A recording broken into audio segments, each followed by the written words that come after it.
Une fois de plus, on reprend la route et cette fois-ci, on est en direction de la ville de Boma. Et pour passer par la ville de Boma, il faut passer par le pont Maréchal qui s'appelle aujourd'hui le pont Matadi. C'est un pont qui a été financé par la Banque mondiale et qui a été ouvert en 1983. D'une longueur de 722 mètres, c'était l'un des ponts suspendus avec la plus grande portée.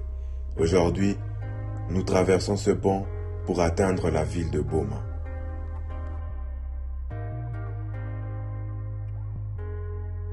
Nous sommes ici à Boma, donc l'arrêt que nous avons fait après. Donc l'arrêt suivant que nous avons fait après les chutes de Vampa, c'est ici à Boma. Ce que nous allons voir aujourd'hui, c'est le baobab de Stanley. Donc là où il a passé ses 2 nuits. Et ensuite nous allons voir les voitures, les premières voitures. Et aussi la première maison du gouverneur de la République démocratique du Congo. Donc voilà le programme que nous avons pour Boma. Et nous verrons si nous pouvons voir autre chose, mais a priori ça sera ça. Allez, on commence la visite.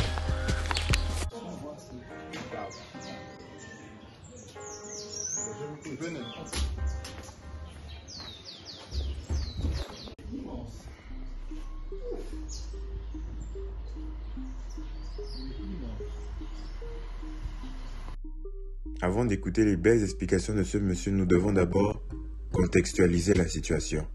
Qui est Henry Morton Stanley?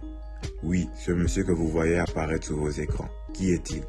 Eh ben, c'était un explorateur et journaliste gallois qui a mené énormément d'expéditions en Afrique centrale. Stanley est notamment connu pour avoir retrouvé David Livingstone qui a passé plus de 30 ans de sa vie en Afrique où il a mené énormément d'expéditions.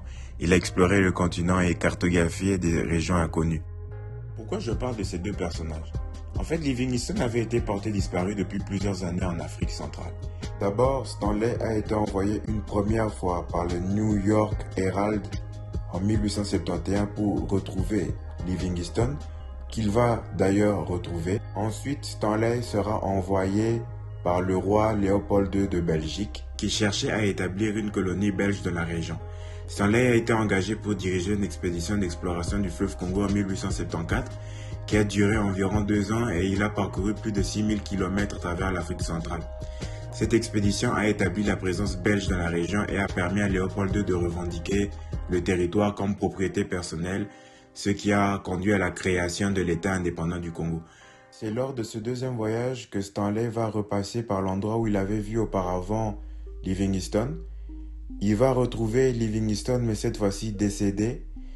Et après cela, va décider de reprendre la route vers la côte atlantique pour arriver à Boma, où il va passer une nuit. Ensuite, il va aller à un port près de Boma pour retourner en Europe. Écoutons les explications maintenant. L'arbre a 7 siècles. 7 siècles. 7 ans. Et le vide de l'intérieur est naturel. Le vide est naturel. Généralement, nous avons des fois de baobab. Nous avons les creux comme celui-ci et les pleins. Donc le creux est naturel et vide. La porte est artificielle créée par le gouvernement congolais. La porte. Et puis dans la croissance de l'arbre, la porte a tendance à se rétrécir, raison pour laquelle vous constatez que c'est juste taillé. Et juste taillé est un peu par l'ouverture naturelle. Et aujourd'hui, l'ouverture naturelle se trouve au Au-dessus? Oui. Comme expliqué par le type, l'ouverture que l'on voit là est artificielle et a été creusée par l'État congolais à des fins de tourisme. L'ouverture par laquelle Stanley est entré pour dormir est au-dessus parce que l'arbre a poussé entre-temps. Cet arbre a quand même 7 siècles de vivant. C'est quand même incroyable. Stanley, il est né en pays de Galles. Son vrai nom était John Roland. Et à l'âge de 29 ans, il prend le nom adoptif de son père, Henry Morton Stanley d'origine américaine. Et Stanley est envoyé par le roi belge à l'exploration. Stanley est accompagné de son collaborateur Lady qui était arabe. Et les messieurs connaissaient la plupart des langues africaines. Et à partir de l'Europe, Stanley a amené le canot Lady Alice, qui est démontable et capable de transporter plus de 500 personnes. C'est un canot voile. Et à partir des Zanzibar, il va trouver un marché de Tico et il va acheter 315 esclaves, les hommes et les femmes. Et le point représente le parcours de Stanley et les traits des endroits non navigables. Les Zanzibar islandais de lac Victoria. Arrivé à Outi, il va rencontrer le cadavre de Livingstone. Le cadavre? Oui, puisque lors de son premier voyage, ils se sont rencontrés avec Livingstone à Outi. Et lors du second voyage, il est venu trouver Livingstone déjà mort. Okay. Ils sont en train d'être laissés par les Tanganyika. Arrivé à Niamey, c'est l'actuelle manière à la voie est non navigable. Lui, ils étaient obligés de démonter les canons et les esclaves, les transporter. Lui, c'est les transporter aussi, puisqu'ils ne pouvaient pas marcher à pied. Ils prolongent à Kisangani, même chose. Mais entre Kisangani, il y a 200 esclaves qui étaient morts en cours de route. 200 qui étaient attaqués par des maladies et par des bêtes sauvages. Mandra qui prolonge par le canon, qui m'attaque non navigable. À l'époque, il y avait une route de la caravane qui m'attaque à pied. Les gens marchaient pendant 4 mois. 4 mois. À pied. Ah, il a démonté les canaux. Oui, et les esclaves les transportaient. Ok. Et les batailles du prolongent à Boma. Ils vont faire des jours au Baobab et puis ils vont se retrouver à Kabyle. Et des Zanzibar pour arriver à Boma, ils ont fait 3 ans. Et à l'époque, il y avait déjà des Portugais au niveau de Kabyle. Et c'est par là que Stanley va négocier un bateau, il va embarquer son canon, puis il va rentrer en Europe. Et les esclaves abandonnés à Kabyle, qui avaient plus moyen de les retourner au point de départ. Et les esclaves sont devenus des Kabyles.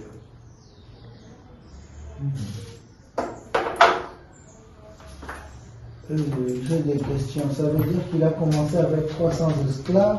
315. 315, 200 sont morts En cours de en route. cours de route. Et ils sont restés au nombre de 115 sans compter les enfants.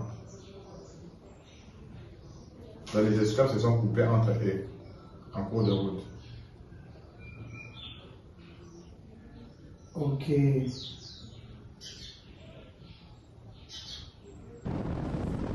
Donc après avoir vu le baobab de Stanley, nous sommes allés voir les 2 premières voitures qui sont arrivées au Congo en 1904, qui appartenaient à M. Fischer et à sa conjointe. Ces voitures se trouvent dans le garage de leur maison.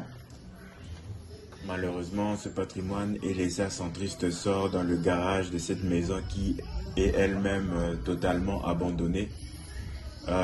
Très peu de personnes savent qu'on a ce genre de patrimoine caché. Donc c'est un peu dommage que cela ne soit pas mis plus en avant et que cela ne soit pas entretenu comme il le faut, car cela pourrait emmener plus de monde et faire développer le tourisme au Congo. Chose à savoir, c'est que ces 2 premières voitures sont les 2 premières qu'il y a eu en Afrique centrale. Ce qui n'est pas rien quand même.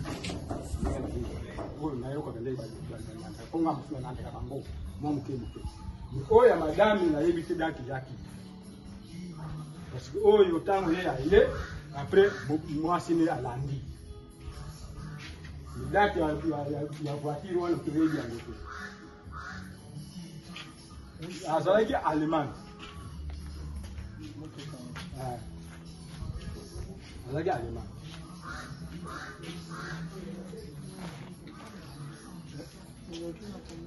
Mon numéro a aussi de moi aussi. Ça il va faire des capotables. Il y a des capotables. Marque la salle. La salle, vif. Enlevé, oui. Et c'est que mon bien bon, mon et là quand on fait la bangonne qui moi ce qui va. Donc ici nous sommes à la maison du premier gouverneur de la République démocratique du Congo, à Boma, qui est quasiment à l'abandon malheureusement. C'est une maison totalement démontable. Pratique quand même.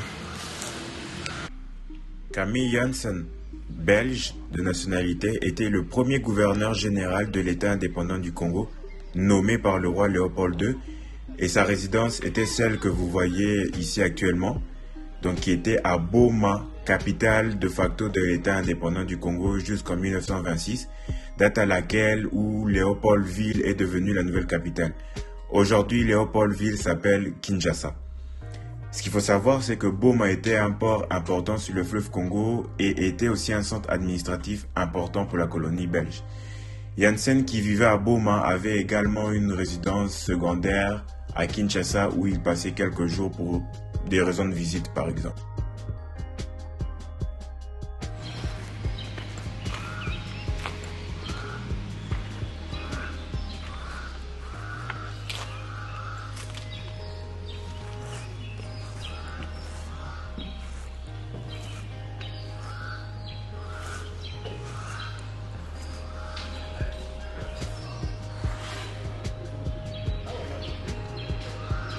Ok. Actuellement, cette immense maison est occupée par plusieurs citoyens qui ont pris possession de la maison.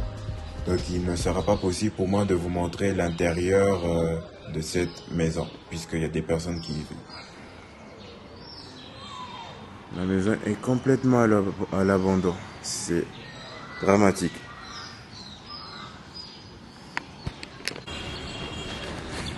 Donc voilà, nous avons trouvé autre chose à regarder. C'est la première cathédrale de Boma que l'on voit ici. Et à gauche, il y a cette petite chapelle. Et c'est aussi pareil que le bâtiment du gouverneur. C'est en fait construit et c'est démontable. Donc en fait, tout ce qui est construit là est démontable. On peut le démonter et tout remballer, quoi. C'est assez impressionnant. Bon, allez. Maintenant, il est temps pour moi de vous emmener à mon endroit coup de cœur, à Mwanda. Je vous amène à l'océan, prendre un bol d'air frais. Restez avec moi, on va découvrir ça ensemble dans le prochain épisode. On est ensemble, la famille.